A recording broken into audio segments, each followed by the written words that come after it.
Salut, vous regardez Campus Channel, on est ensemble pour 40 minutes de chat décomplexé avec l'ESCP Europe pour son MS Management des projets internationaux. Avec nous pour en parler, Gérard Nolot, directeur scientifique du programme, ainsi que Mathilde Bertuzzo, diplômée de la promo précédente. Ils attendent vos questions, on commence tout de suite avec le pitch.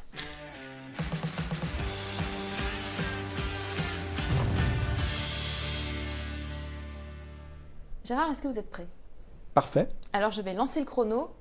Top, c'est à vous. Bonjour à tous. J'ai retenu 4 éléments pour caractériser le programme. Le premier, c'est un programme qui prépare au métier du développement d'affaires à l'international avec un focus spécifique sur les pays émergents.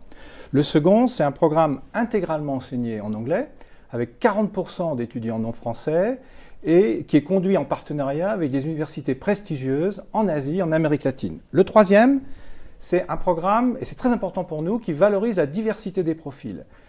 À la fois les nationalités, comme je l'ai dit tout à l'heure, mais aussi ingénieurs, scientifiques, pour 50% d'entre eux. Puis nous accueillons avec grand plaisir des diplômés en droit, Sciences Po, économie et gestion. Et le quatrième point, c'est un programme professionnalisant. Il est conduit à parité, 50% par des intervenants professionnels venant d'entreprises et à 50% par des académiques. Et il valorise tout ce qui est études de cas, dossiers réels et simulations. C'est un programme vraiment où on est hands-on. Très bien. Eh bien, écoutez, vous êtes parfaitement dans les temps. On va pouvoir passer au face-à-face. Continuez à nous envoyer vos questions. Elles s'affichent ici, à droite de l'écran. Allez, la régie, on envoie la première question. Vas-y, Mathilde. Alors, je suis tunisien. J'aimerais postuler à votre MS. L'entretien est-il possible par Skype ? Oui, l'entretien est possible par Skype. Nous préférons l'entretien face à face car nous ne pouvons pas juger aussi bien par Skype. Si le dossier est très solide, la prise de risque est peut-être pas très importante par Skype. Mais si le dossier n'est pas extrêmement solide au travers des critères que nous recherchons, il est préférable de faire le déplacement. Alors vous disiez dans le pitch qu'il y a des étudiants étrangers. Combien sont-ils par rapport aux autres étudiants ?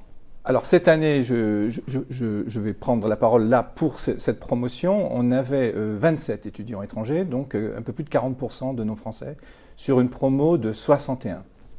Dans ta promo, Mathilde, vous étiez combien ? Moi, je pense que c'était plutôt 20, oui.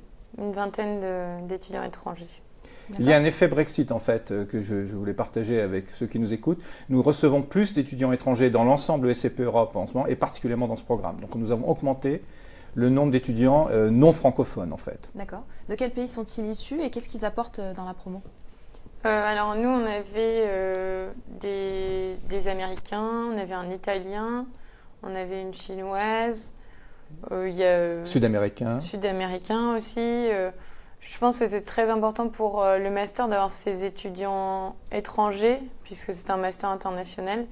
Et ils apportent aussi beaucoup sur nos travaux en groupe. Au fil de l'année, c'est vraiment important d'avoir une diversité des formations et des nationalités. D'accord. Et que font-ils à la fin ? Est-ce qu'ils restent en France ? Est-ce qu'ils retournent dans leur pays ? Alors, effectivement, on a deux cheminements. Les non-français vont chercher à rester en France et en Europe au sens large. Et les Français, c'est une caractéristique importante du programme, vont chercher un job à l'international, notamment un VIE. Je vous donnerai quelques statistiques tout à l'heure. On en reparlera. Oui. Il y a une autre question. Je vous en prie, allez-y.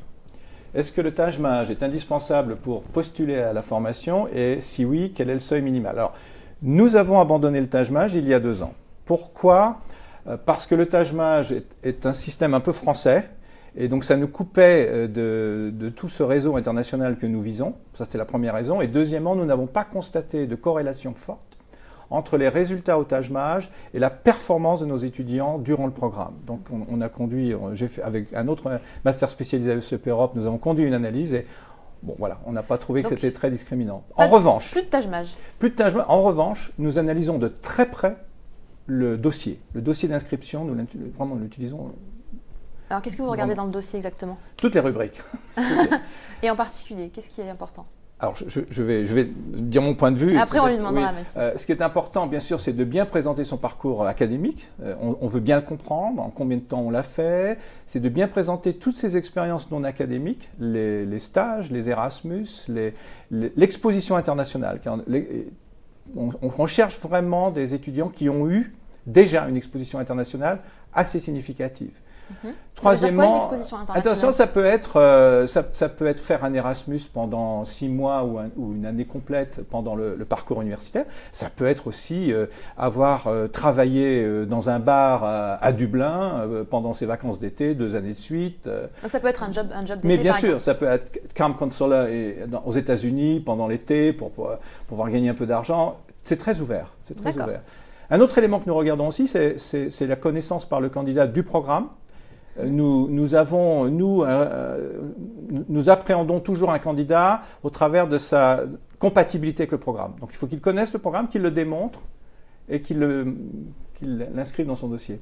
Alors Mathilde, est-ce que tu répondais à tous ces critères quand tu es rentrée? Alors moi, il y avait le Taj-Mahal quand j'ai passé les entretiens et j'ai eu un très mauvais Taj-Mahal, je m'en rappelle. Donc Et c'était je pas tiens à forcément discriminant du Et je tout. tiens à souligner qu'elle est sortie 2e du programme. Donc c'est Mais une preuve C'est à vivante. cause de toi qu'on l'a enlevé.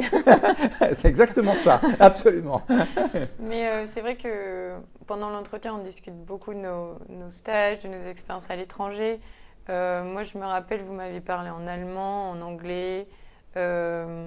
C'est vrai que c'est vraiment très personnalisé par rapport à notre parcours et ils essaient vraiment de comprendre certaines expériences, de les détailler pour voir si on tient la route, si je peux dire, sur ces expériences-là, si on n'a pas vendu trop de choses ou si on est en cohérence avec ce qu'on a écrit dans notre dossier. D'accord. Et justement, qu'est-ce que tu avais fait toi pour avoir ce tropisme à l'étranger? Alors fait un job? Pendant mes études, j'avais fait un semestre d'études en Inde. Plus tard, j'avais fait un semestre d'études en Allemagne. Et en dehors de ça, dans mes études, j'avais fait 4 mois à l'étranger d'expérience humanitaire en Amérique du Sud. Donc ça fait pas mal. Excellent profil. Est-ce que tous vos étudiants ont autant d'expérience à l'étranger ou est-ce que c'est très la moyenne? C'est très significatif quand même. Mathilde, je pense que si on faisait une moyenne des... Je pense que tout le monde a eu une exposition à l'étranger, mais certains, elle est faible finalement. Et ça peut être marqué par une volonté actuelle de vouloir travailler à l'étranger. Donc c'est pas un critère obligatoire, mais il faut avoir de fortes motivations et avoir au moins une expérience, même brève, à l'étranger, je pense. Ok, Tous, oui, je pense. Oui. allez-y. J'ai vu qu'on pouvait intégrer ce master avec un M1. Je suis en sociologie, j'aimerais me réorienter. Est-ce que vous pensez que j'ai des chances? Ça nous permet de parler des profils Oui. que vous acceptez en majorité. Est-ce que ce type de profil peut vous intéresser? Oui, il nous intéresse. Donc, globalement, 50 à 55%, c'est assez strict comme critère, ce sont des ingénieurs et des scientifiques. Et c'est réparti ensuite en 2 catégories, économie, finance, management et sciences sociales, avec surtout droit à Sciences Po, mais également sociologie, pourquoi pas. Oui, cette personne a des chances. Si elle, alors, après, ce sont des questions de personnalité. Il faut que sa personnalité soit compatible avec ce que nous percevons comme étant les qualités nécessaires pour réussir dans la négociation internationale, la conduite d'équipe, la coordination d'équipe. Donc, c'est de l'intelligence émotionnelle, c'est de la capacité d'empathie. Ce sont des critères très importants, notamment pour ceux qui viennent de l'univers des sciences sociales. Et ça, vous le jaugez au moment de l'entretien? Essentiellement. Et comment vous non. sélectionnez un profil comme ça sur dossier, justement? Comment vous Il voyez ça? faut qu'elle ait quand même une expérience internationale. D'accord. C'est un prérequis. Ça, c'est le prérequis, c'est vraiment Pour- l'expérience internationale.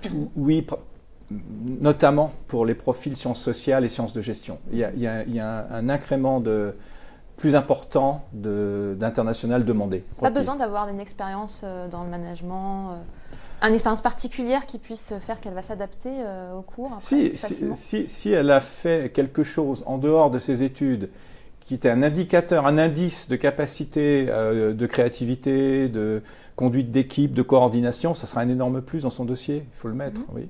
Qu'est-ce que tu avais fait comme étude? Je suis issue d'une école d'ingénieur, de l'ICAM. D'accord. Et ça va, quand tu es arrivée, tu t'es sentie à l'aise directement au moment d'entamer les cours?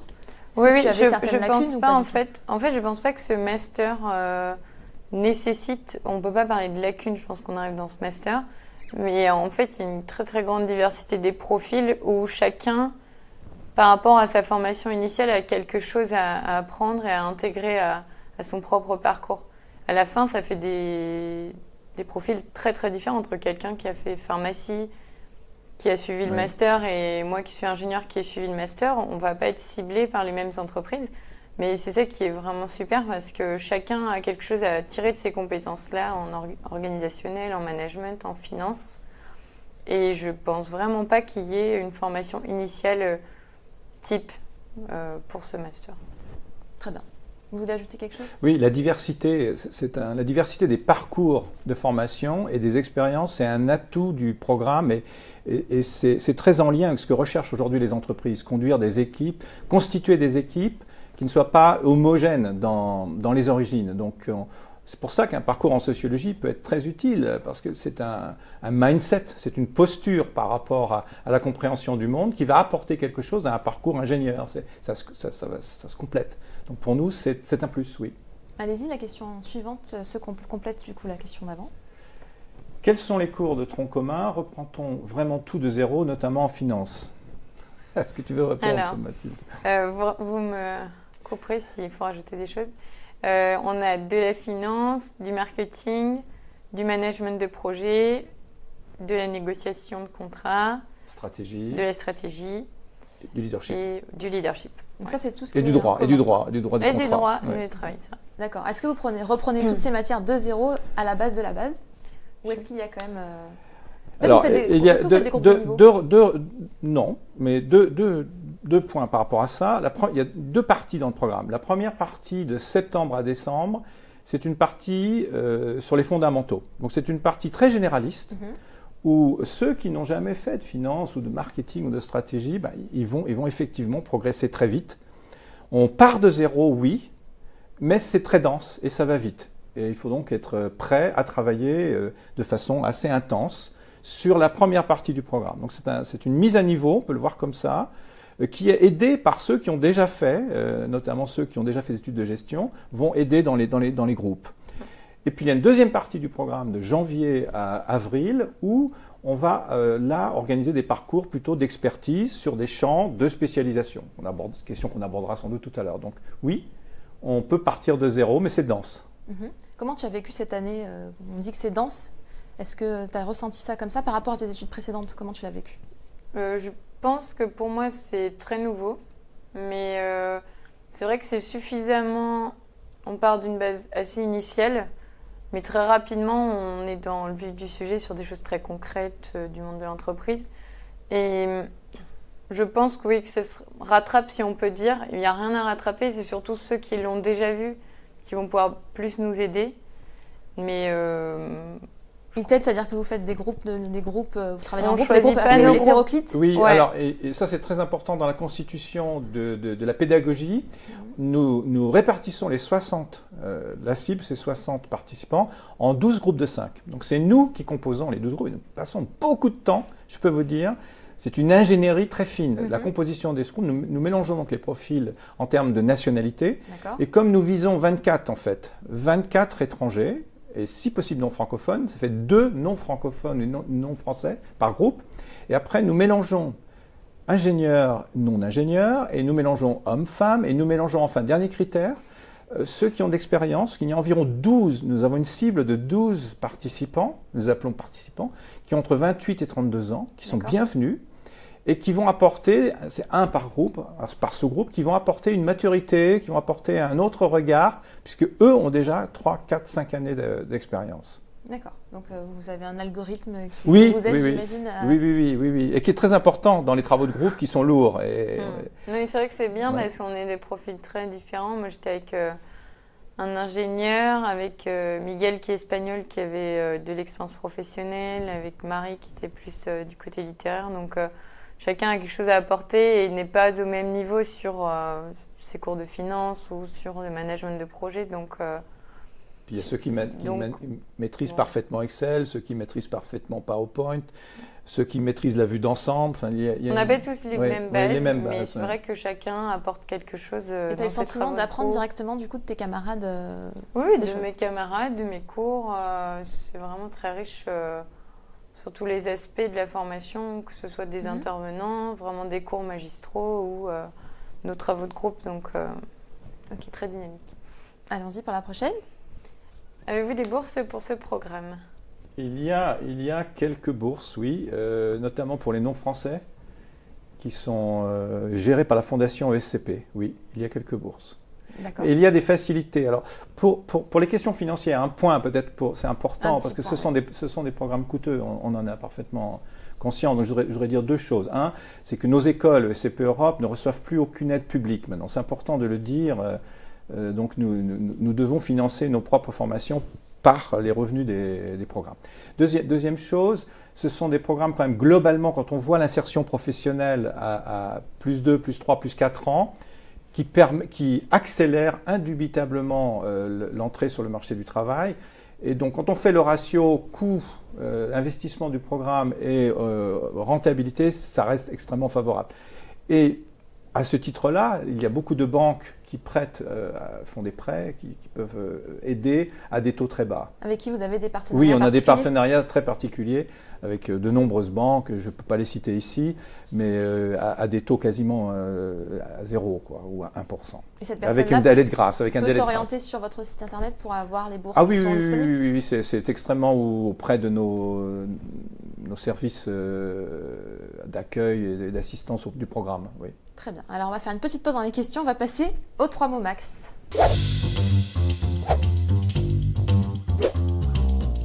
Le 3 mots max, c'est 3 mots maximum pour définir leur programme. À chaque mot, un argument. Qui souhaite commencer, Alice? Je vais commencer avec le premier, puis je confierai le 2 secondes. C'est le grand bain. Le grand bain, parce que c'est un programme qui se veut très professionnalisant, qui est très professionnalisant et qui projette les participants dans l'univers des affaires très vite, en termes de dossiers, d'études de cas, de simulations, de problématiques. Ce n'est pas une approche didactique où les professeurs donnent un cours et les étudiants répliquent. Ce n'est absolument pas la philosophie du programme. C'est plutôt inductif, donc on les plonge dans des dossiers. On aura beaucoup d'exemples, je pense, à donner plus tard, mais c'est donc un élément de la professionnalisation, c'est le grand bain. Le deuxième mot, Mathilde? Alors, soft skills. Je pense que c'est un master qui est au-delà des cours de gestion de finance, qui nous apprend à prendre la parole en public, qui nous apprend à bien communiquer, à bien nous exprimer en anglais ou en français, qui nous permet aussi d'appréhender le leadership. On a des cours de leadership, on a des mises en situation, donc on apprend vraiment au-delà de cours magistraux de finance, etc. et de gestion. Et il reste un mot. En avance de phase. Ça fait beaucoup de mots, mais je vous l'accepte.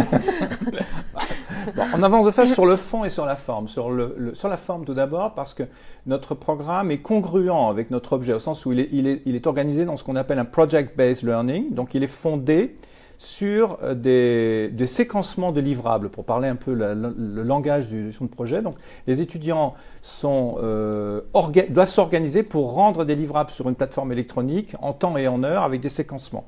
C'est exactement le mode projet tel qu'il est valorisé aujourd'hui dans les entreprises. Et sur le fond, parce que c'est un programme qui a 30 ans, qui est bien installé, mais qui chaque année va essayer de développer un nouvel élément. L'an dernier, c'était la transformation numérique, donc touche à transformation numérique. Et cette année, c'est le management de projet agile, Agile Project Management in English. Donc on est tout le temps at the forefront of management knowledge. Très bien, merci beaucoup. Pour le dire en anglais. Pour ces 3 mots pour les étudiants internationaux qui nous regardent peut-être. Allez-y pour la prochaine question. Alors, avec un niveau C1, ai-je mes chances pour réussir le test d'anglais requis à l'entrée? Là, je vais prendre la parole. Oui. Non seulement le TAJMAJ pour nous n'est pas un indicateur extrêmement pertinent, mais le TOEIC ou le niveau C1, ces indicateurs, on va les prendre. Mais il y aura nécessairement, si le candidat est admissible, une partie substantielle de l'interview en anglais. Donc c'est par nos propres interviews que nous allons évaluer la capacité, à suivre le programme, c'est-à-dire à écrire, parler en anglais en public et à écrire, et 2, à s'intégrer dans un univers professionnel anglophone directement à l'issue. Donc vous testez le niveau d'anglais au moment de l'entretien. Absolument. Mais vous ne regardez pas les tests on regarde dans le détail, on a une plus grande confiance dans le pas le TOEIC, mais l'autre, pardonnez-moi, le TOEFL. On a une assez grande confiance dans le TOEFL. Pour nous, il est un indicateur assez pertinent. Le TOEIC mais il n'est pas obligatoire, on n'est pas obligé de le passer. Si. Il est obligatoire d'avoir un... Et quel score minimum, du coup, c'était ça la question? Alors ça, c'est pas moi qui m'occupe de cela. D'accord. C'est en amont, le système d'admission fait une traduction de ces scores entre 0 et 20. Et ce n'est pas moi qui ai l'algorithme. Et est-ce qu'il y a un seuil minimum? Oui, il est élevé, enfin relativement élevé, je pense. Et après, au niveau des cours en anglais, peut-être Mathilde, tu peux nous en dire un peu plus. Comment c'est? Est-ce que c'est difficile à suivre? Et quel niveau il faut avoir à peu près? Toi, à quel niveau tu avais quand tu es entrée? Bon, tous les cours sont en anglais, donc il faut avoir un niveau minimum en anglais de compréhension. Moi, j'avais étudié à l'étranger, donc j'ai déjà eu l'expérience de tous mes cours en anglais, donc je suis peut-être pas le profil exact pour parler de ça, mais il y a des niveaux, quelques personnes qui n'ont pas été à l'étranger, qui suivent ces cours parfaitement. Il faut avoir un niveau d'expression, de compréhension, mais il y en a aussi qui prennent ce master comme opportunité d'améliorer ces compétences-là. Donc, est-ce qu'il y a des cours d'anglais? Non, on n'a pas le temps. ouais. Et pour les étrangers, est-ce qu'il faut qu'ils parlent français ou pas du Non, ce n'est pas un prérequis. Ok. Alors, on leur conseille d'avoir un minimum de compétences dans le français de communication pour la socialisation, mais non, ce n'est pas un prérequis, et pas du tout. Le gestionnaire, l'ESCP offre par contre des cours de langue à côté. On peut s'inscrire Oui. facilement Oui. à des cours de langue de toutes les En plus langues, des en fait. cours. En Oui. plus des cours. Ok. Oui, Oui. oui. Allez-y pour la prochaine. Que fait-on pendant le séminaire international et peut-on choisir librement la destination? Alors, ce séminaire international se déroule du 20 novembre au 20 décembre, donc c'est une période très importante d'un mois complet. Il se déroule en 3 fois 10 jours, en 3 pays différents, dans 2 continents au choix. Donc les 2 continents au choix, c'est l'Asie, D'accord. avec les 3 destinations Dubaï, Émirats, Mumbai en Inde et Shanghai en Chine. Et en Amérique latine, c'est Mexique, Bogota, Colombie et Sao Paulo au Brésil. 3 fois 10 jours en chaque fois. Il y a le libre choix, mais nous avons 40 places pour l'Asie et 20 places pour l'Amérique latine, parce que ça nous semble refléter la demande du marché en termes de VIE, de cadre export, ça reflète les besoins du marché. C'est pour ça que nous avons 2 tiers, 1 tiers. Qu'est-ce qu'on y fait, Mathilde, là-bas? Est-ce que c'est comme un voyage d'études ou c'est un peu plus abouti que ça? Alors, c'est très, très préparé. On a le matin, souvent, en moyenne, entre 2 à 3 conférences qui peuvent être des conférences sur des travailleurs, des directeurs d'entreprise qui sont soit d'une entreprise locale ou soit d'une entreprise française implantée dans le pays où nous sommes. On peut avoir aussi des représentants des alliances françaises ou des acteurs politiques qui nous parlent de la situation économique. Donc, on a vraiment un très bon panel d'intervenants pendant les 10 jours tous les matins qui nous donnent une vision du pays, une vision économique, une vision sur le travail, etc., les entreprises présentes sur le territoire. Et on a aussi des visites d'entreprises, parfois. Et en plus de cela, on doit préparer un projet qui s'appelle l'ICP, où on choisit de travailler sur une entreprise française implantée dans le continent où l'on est. Donc moi, j'étais en Asie, on a travaillé sur Decathlon, ou une entreprise asiatique directement. Et l'idée, c'est qu'on doit travailler sur ce projet pendant ce séminaire dans les pays où l'on est.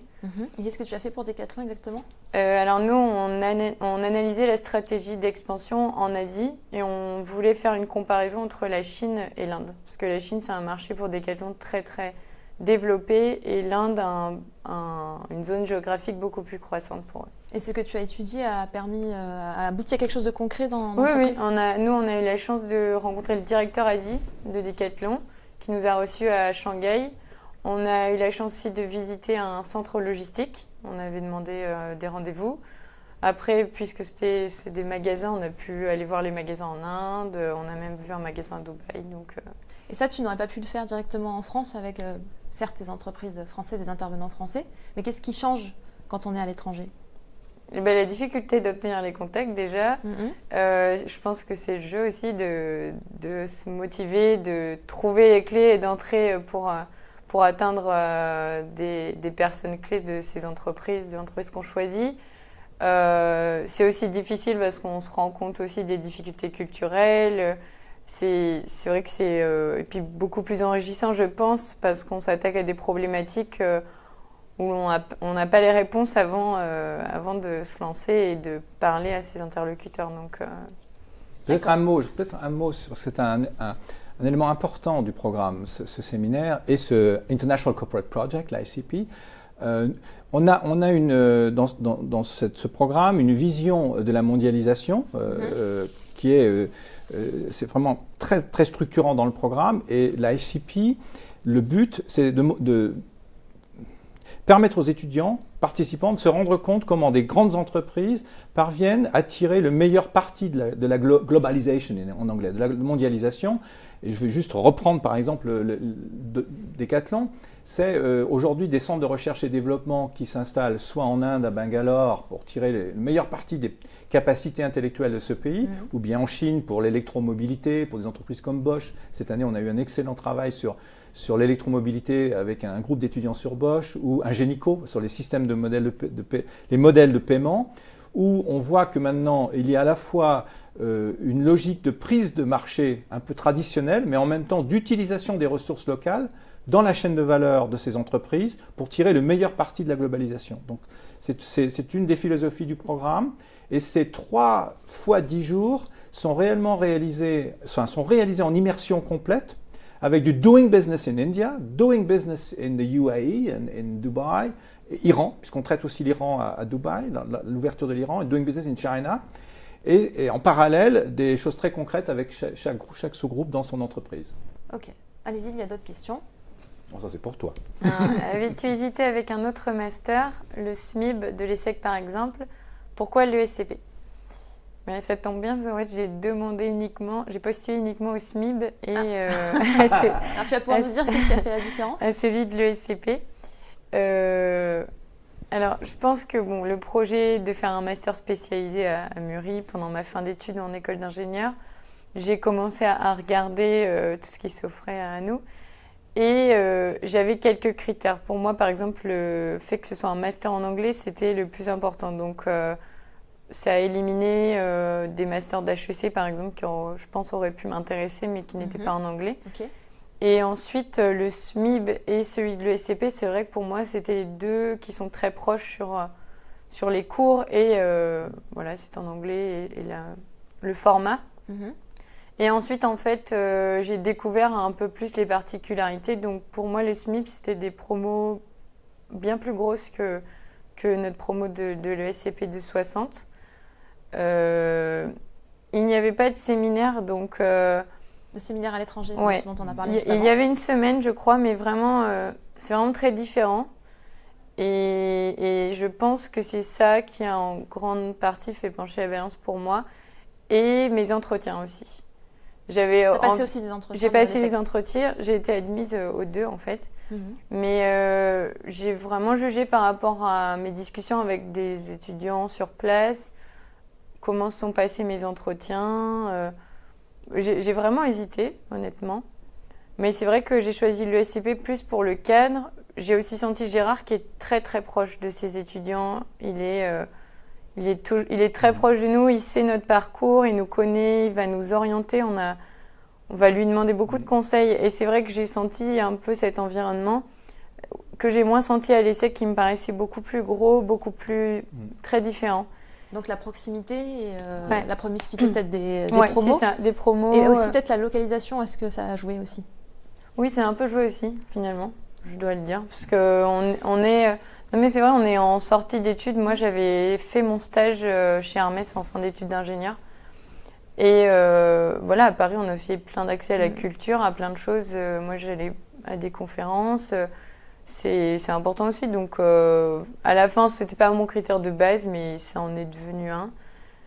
Et vraiment, je pense que le séminaire fait la grosse valeur ajoutée du master. C'est vraiment un Très plus. bien, bah, c'est très complet. Merci beaucoup. Alors, on va passer à une question de fond. C'est le moment de la question experte.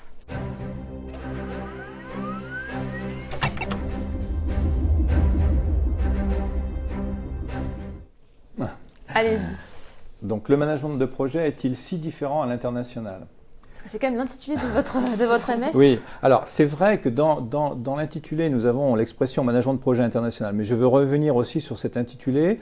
Nous pourrions aussi l'appeler management d'affaires à l'international. La différence entre projet et affaires pour nous, c'est que dans le pilotage d'affaires, nous incluons tout ce qui est négociation, tout ce qui est aspect économique, financier, juridique, des contrats.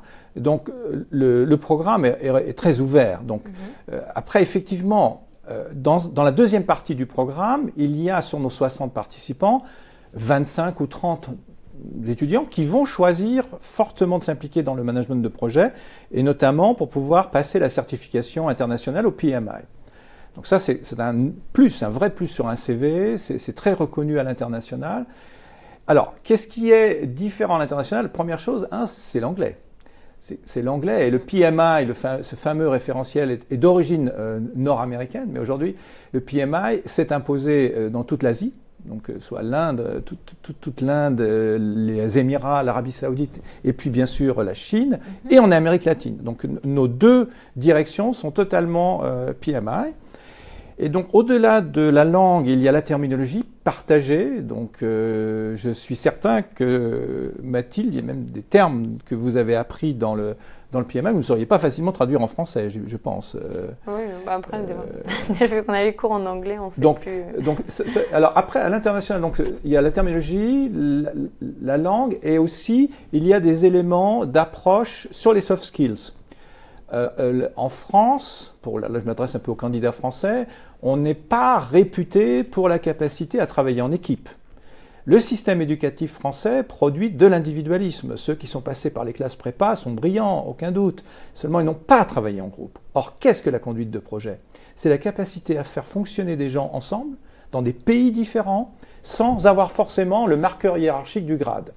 Donc, toute cette partie teamwork, capacité à fonctionner en équipe est consubstantielle du management de projet à l'international. Et travailler avec un Indien, parce que moi c'est un pays que je connais très bien, c'est un challenge parce qu'il n'ose pas vous dire non, par exemple. Alors justement, est-ce que vous apprenez à vos étudiants comment manager selon les pays? Est-ce que vous sensibilisez vos étudiants aux différences interculturelles, ce qu'on appelle? Alors si on prend l'Inde, je pense que... Oui. Bah, du coup, le choix du séminaire est important là-dessus. Ça dépend de notre intérêt pour certaines cultures, mais c'est vrai qu'on est très sensibilisé à tout ce qui est autour d'un projet, d'un contrat, donc les qualités d'expression, les qualités de tenue de délai, les différences culturelles qui ne se font pas sur certaines... Est-ce que tu as des exemples concrets qui t'ont frappé, par exemple? C'est vrai que je pense que l'Inde, c'est le plus frappant. Mais moi, je le vis, par exemple, au travail avec des Espagnols en ce moment. Et en fait... qu'est-ce qui est différent, justement? Ce qui est différent, c'est le rapport au temps. Donc, par exemple, nous, en France, je sais pas, j'ai l'impression qu'on est plus du matin. On prévoit des grosses réunions dès 9h le matin. De 9h à 11h et en fait, on n'a personne qui est là. Il y a vraiment une heure espagnole, comme on dit. Non, je rigole, mais c'est vrai que là, nous, on l'a senti parce qu'on a des bureaux à Barcelone, mais on sent qu'il y a des différences culturelles, il n'y a pas la même façon de travailler. J'ai reçu, du coup, sur le site récemment, sur mon site, des étrangers de toute l'Europe et c'est vrai que sur la journée, ils m'ont dit en fait, on ne travaille pas du tout comme ça, nous, d'habitude, et on apprend à s'adapter à ces cultures, à faire attention. Ça, tu as le sentiment de l'avoir appris au sein du MS? Oui. Oui, moi je voudrais témoigner sur un exemple aussi, c'est en management interculturel qui est très important en gestion de projet. Conduite de projet, ça fonctionne sur des systèmes de planification, même dans la conduite d'affaires au sens large. Et quelque chose qu'il y a très présent dans les cultures asiatiques, c'est la difficulté de dire non. Donc quand on se répartit les tâches et les choses à faire, les activités, eh bien, souvent ils disent oui. Et là, nous... Alors qu'ils pensent non. Ils disent oui, mais parce qu'ils n'osent pas dire non. D'accord. Parce qu'ils ont la culture de l'honneur, de la face, de ne pas perdre la face par rapport à quelqu'un d'autre. Donc ça, c'est un élément de l'apprentissage de nos étudiants. Attention, vous devez être extrêmement explicite, faire répéter les choses pour être certain que le non ou le oui, enfin que le oui veut bien dire un oui et pas un oui peut-être. Donc on a un travail là-dessus, notamment en Inde, mais en Chine un peu moins, mais en Inde c'est très fort. Très intéressant. Allez-y pour la prochaine. Pourquoi ce master spécialisé et pas le MBA in International Management que vous proposez à l'ESCP par ailleurs pour un jeune professionnel? Alors vous aviez évoqué que des jeunes professionnels étaient aussi présents. Oui. Donc une douzaine, c'est ça? C'est ça, oui. D'accord, alors pourquoi faire ce Oui, MS? oui, ce sont deux programmes assez proches. Le MBA International Management a des points assez similaires. J'y enseigne un peu d'ailleurs, donc je le connais bien. Alors, il y a une différence. Le MS est plus court, il est plus concentré, il est plus orienté pays émergents. Alors, voilà. En fait, la principale différence aujourd'hui que je le perçois au travers des étudiants du MBA International Management, c'est qu'on a beaucoup d'Asiatiques dans ce programme qui vont venir pour l'Europe. Donc, c'est ESCP Europe as the gateway to Europe. Ils vont utiliser notre école pour aller à Londres, aller à Berlin, aller à Paris. Donc, c'est se familiariser grâce à nos campus dans l'univers européen. Alors que nous, tout de même, notre cœur de cible, c'est quand même 60% des étudiants français. Nous, c'est pour les projeter en Asie, en Amérique latine. Donc, on utilise nos universités partenaires en Chine, en Inde et en Amérique latine pour projeter nos étudiants dans un univers de pays émergents, sachant qu'ils connaissent quand même la plupart d'entre eux déjà l'Europe. Ok, allons-y pour la prochaine.